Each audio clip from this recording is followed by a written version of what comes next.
Teachers, union leaders, and education advocates gathered in Lagos to launch the Go Public Fund Education campaign, part of a global movement that began in 2023.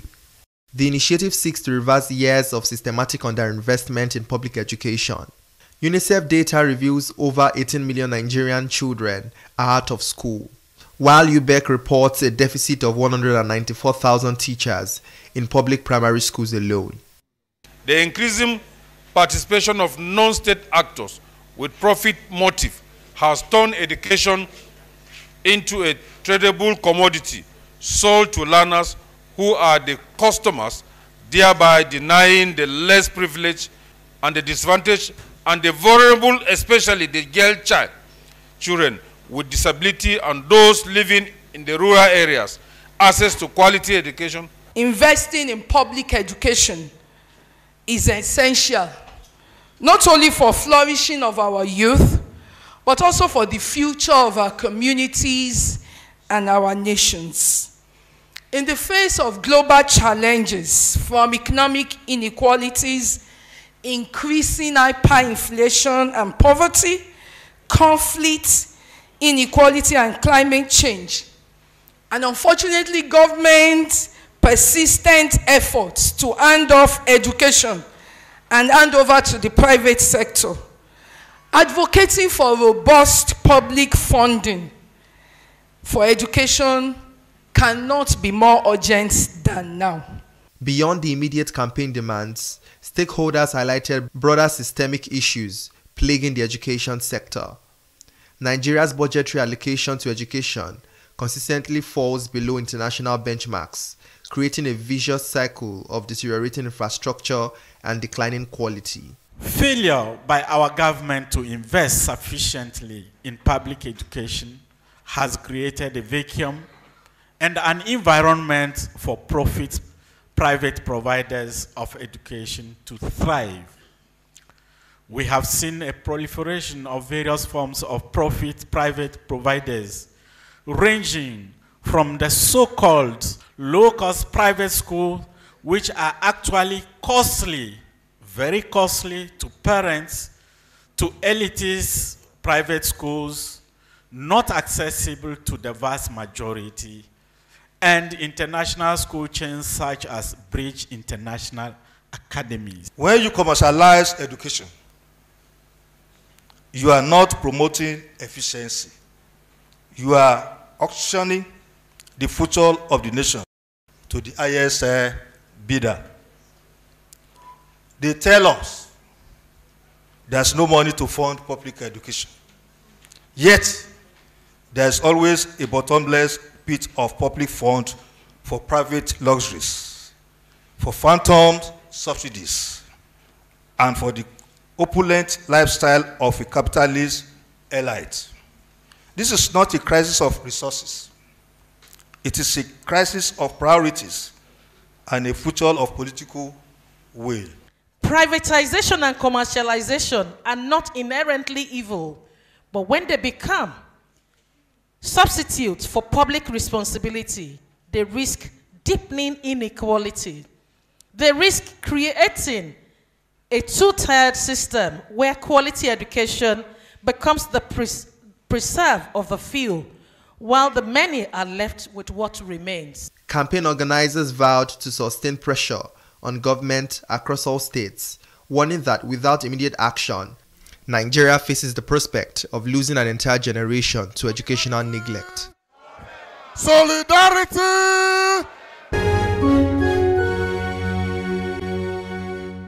The best way to go about the quality of life, and of course quality in governance, is about putting in place a culture of education that is commensurable with the system of that country. And so the best way to go is to make sure that every child, irrespective of culture, religion, or class, receive qualitative, accessible, and of course compulsory education. And so for Nigeria, I quite appreciate that because it is entrenched in our constitution. Funding of education has to be borne by every tier of government, right from local to the state and to the federal, because this is the only asset that any nation can bequeath to its future generation. This is the only asset that any responsible nation can be used to establish fairness, justice, and equity in a society. It is only education that can bring the children of the poor and that of the rich together. The rights of our children, both the children of the rich and the poor, are given that very opportunity and access to quality education. And that can only happen when government takes it as its own core responsibility to fund public education. In Nigeria, what we've come to know, and the statistics abound, that private schools outnumber that of public schools. In our days, when you hear of private school, it was like an aberration. Today, private schools have taken all over. And we are saying that that is not the best we can do to these children, who are our future leaders. And if government is serious about the future of the children of this country, we can do more by way of funding and investing in public education. On the profile interview segment this week, I'll be speaking with the national president of the Nigerian Union of Teachers. It tells me it's expedient for teachers to be rewarded accordingly, while emphasizing the need for some state governments yet to implement the new national minimum wage for teachers to do so to avoid an industrial action. It's good to have you on the program. Thank you, Sharon, and you're welcome. Like I said, it's my first time in your office. Sure. We meet in every other part of town without being in your office. Sure, but I'm happy I'm in your office. We meet outside my office. We meet maybe in NLC, at NLC. Oh, we meet even outside the country in Geneva. We met last time in Geneva. That's at times in Lagos. Today you are in my office. Yes, I'm happy to be here. Thank you. You're welcome. Thank you. Very quickly, I would like us to talk about the minimum wage. Currently, the federal government, the organized private sector, and labor itself were able to agree to 70,000 naira as the minimum wage. What has been your assessment? We have some state governors that are already paying as much as 100,000 naira.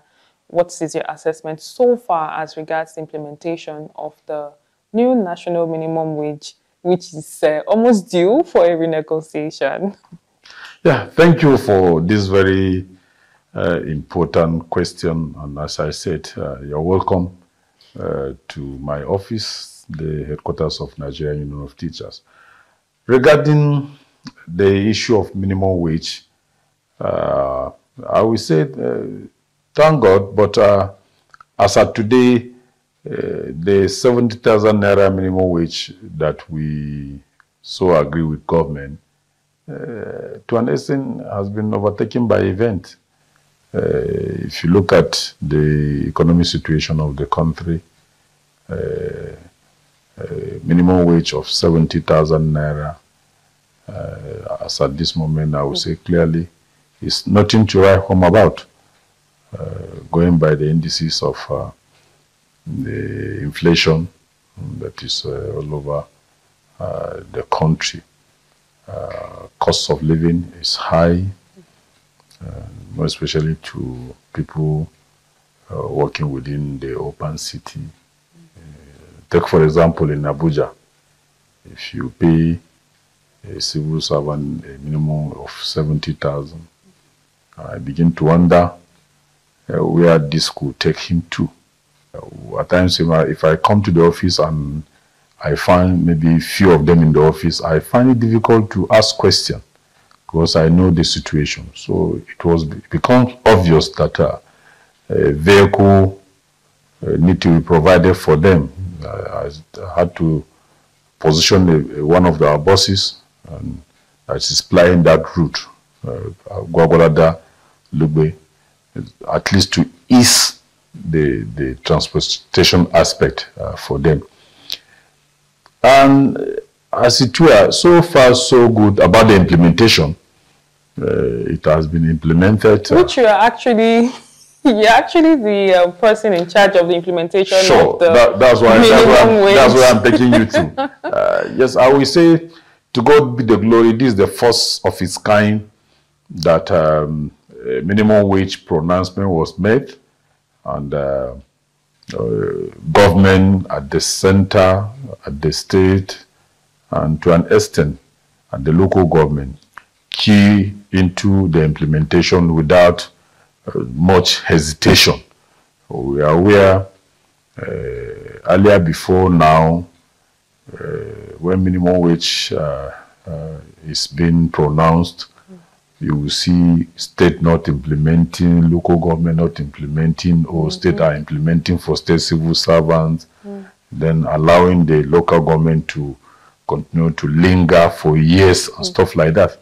But with this one, when we are able to take statistics, we are made to understand that within the pronouncement period of about 1 to 3 months, over 70% of our states and the federal government implemented. As I speak to you this moment, I can say authoritatively that I think, if not Zamfara, Kaduna, and I think Yobe, that are yet to implement for local government workers. Zamfara has not implemented at all.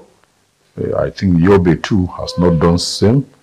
Kaduna, which is my state, has implemented haphazardly to state civil servants, excluding local government workers and primary school teachers. That is the situation we are as at now. So what's Congress doing about that? Yes, we are making frantic effort. In fact, I was in Kaduna this weekend, and I was able to meet with the leadership of my union, which is NUT, to discuss within the level that they are regarding implementation of this minimum wage. And they clearly explained to me with so much concern anyway, which I felt it because I'm also from Kaduna. It's worrisome that as we speak, my constituency, which is the teachers, more especially primary school teachers in Kaduna, are yet to benefit from this minimum wage. I was made to understand that the verification in Kaduna has come and gone, and they are waiting implementation of the minimum wage. The union there has warned that if such is not done, they will have no alternative than to embark on strike. And I advised them, I said, they should put it in writing. You don't just talk verbally. Give them notice. The law says notify your employer. If you fail to do A, B, C within a specific period of time, this may be the repercussion of you failing to do that. It's disheartening, it's worrisome to hear that a state is still battling with issue of minimum wage when we are thinking of discussing with government on the next minimum wage that we need to canvass for our workers. So generally, what's the welfare? What has been the welfare, the state of the welfare of teachers across Nigeria? Not encouraging at all. All of us are Nigerians, you understand, and I keep on saying that there can never be too much for education. There can never be a situation whereby you said you have expanded sufficient or enough resources, not sufficient, enough resources to education. No. Certainly, we have not gotten anywhere. That's just it. Teachers supposed to be placed on a special salary. Special. Just the way if you work in any of this oil industry, your salary is different. What are you contributing? Those people that are working in the oil industry were taught by teachers. Then you are relegating the person that must have imparted that knowledge to that person that calls himself maybe an engineer or a technician or whatever. Because he was in the oil industry, you pay him a huge amount of money. Forgetting about that person that must have impacted that knowledge. Let me give you a small instance that is disgraceful. I'm yet to speak about it. Of recent, we saw this young girl that came first from Yobe State in English all over the world. Right? Surprisingly, the federal government under the minister invited them to kind of honor them. 200,000 naira was what the federal government gave that girl. 200,000 naira. So forth. And aside from that, what about the teacher that must have taught her? Where does he belong to? It was silent. Does she got that knowledge from the blues? Certainly no. I was expecting the government to say, who is the English teacher? Let's encourage such thing. You understand me? Where now is the encouragement? She's supposed to be celebrated up to this moment that we are talking about it. She's supposed to be celebrated. Government is supposed to specially give her scholarship. That is just it. To encourage the other younger ones that are growing up. To study more. To work hard. I'm forgetting about the teacher. That's my concern. Where is the position of the teacher? So when are we going to get it right in this country? I'm a teacher from primary school level. There are teachers in our localities that you wouldn't like to see them. It's not their making. It's the situation that made them to look like the way they are. So how would you react to brain drain? Because it's public knowledge that we have lots of teachers, you know, seek greener pastures to other countries. In fact, there are some developed countries that you know, that have opened their house or their home to teachers from Nigeria and other underdeveloped countries. So how would you react to that? How is that affecting the system? Would you say that we even have enough teachers in the classroom to teach the number of student population that we have right now? We don't have teachers. We don't have teachers. There are places, there are schools, even within my state, that you find out it is only the teacher that is there as the classroom teacher, as the headmaster, with maybe 3, 4, 5 blocks of classroom or 6 blocks of classroom. If you go there, you say, where is the teacher? I'm the teacher. Where is the headmaster? I'm the headmaster. Where is the security guard? I'm the security guard. Only one person. Teachers in Nigeria can perform anywhere in the world. And that is why you see them going out of the country. By His grace, by the position that God has given us to lead Nigerian teachers, we've traveled all over. We've gone. We've seen how system work. We've seen how education works outside the shoe of this country. We've seen how teachers are well taken care of. Just FCT had to go on 3-month strike, shamefully, this federal capital, because of minimum wage, 70,000 naira minimum wage. There was no education for primary education for 3 months. If not of reason, people went on strike. And between this strike period, only God knows some of the teachers that must have found the greener pasture and left. How can you dehumanize the teacher to the level that he must go on strike before you listen to him and you say you want the system to work? If government want to stop brain drain, then government need to do the needful. government had to concentrate on education. They had to put in a lot of resources to make sure that you return. We had a lot of proposals which we brought out to government some years back. A special salary structure for teachers, housing unit for housing estate for teachers, special allowance, good, you know, all those things. Yeah, all for teachers, and even special bonuses for students that are ready to read education, just to encourage them because they want to become teachers and all whatnot. No. The only thing that was it was part of it was this elongation of service from 35 to 40 years of service, from 60 to 65 years of each. That was the only thing that was that has gone far. As I speak, I think about 24 states so far have implemented that, and it stops there.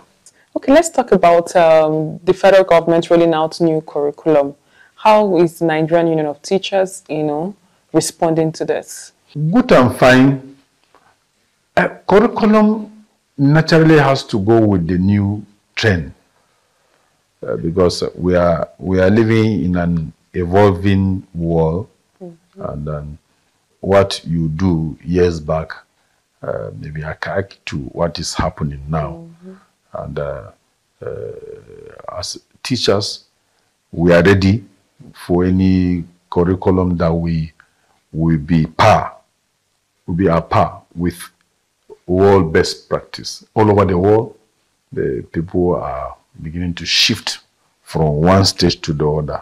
We should be seen going along with what is happening. I remember years back, we have this, even in our school, when we were in secondary school, we have what we call technical department, where you will be taught some technical thing, woodwork, metal work, and all whatnot. I don't think that those things are still there. So curriculum adjustment or development is very, very important so that we can be able to at least go with what the world all over is talking about. So the program is ongoing, and Nigerian Union of Teachers, we are also part of it. Let's see how we partner with government to come up with. But funding, you see me repeating. Let us not go and do things and go and keep them, because no any change can be able to be successful without sufficient funding. Funding and follow-up. Funding and follow-up. Backup. On a final note, there's been a lot of conversation as regards evaluation of students in Nigeria. And in this year, 2025, Nigerian students did not find it funny with examiners, be it WAEC or JAM. We don't know of NECO. But for WAEC and JAM, it was horrible. Students actually have to re-upload their results, just to seek for admission. What are your observations about these? Does NUT actually have any recommendations going forward? We have a lot of recommendations strengthening the system. We are in a digital environment. You understand me? And once you say you want to go digital, if you're not careful, you'll be messed up. So my own little decision was to kind of advise JAM to strengthen their internal protection about examination and all whatnot, because people can sabotage. It's clear. You could be doing your best, somebody somewhere will just be looking at you, we know where to get you. You say we can't drink water, we will show you. The same thing with this WAEC thing that came out. You could see the mess of loading twice, whatever, twice and all whatnot. You came out with a scores and everybody was shouting. And I make comment. I said, how can somebody had A in physics, had A in chemistry? You understand me? These are mathematics-related courses. We are teachers now. We are the ones that teach them. and he has failed mathematics, F9, or pass in mathematics. All these things cumulatively are issues that we need to sit down as critical stakeholders to look at how best we can be able to get this thing done seamlessly without we having issues here and there. Because JAM, WAEC, and NECO are the future of these young children. And if something happened at that level, it destabilizes. Thank you very much for your time. Thank you, Sharon, for having me. This was quite in-depth. Thank you very much. Thank you. You're welcome. And that's all we can take on today's edition of the program. Join us next week for a fresh edition of the show. I am Sharon Ijason. Thanks for watching, and remember that labor creates wealth.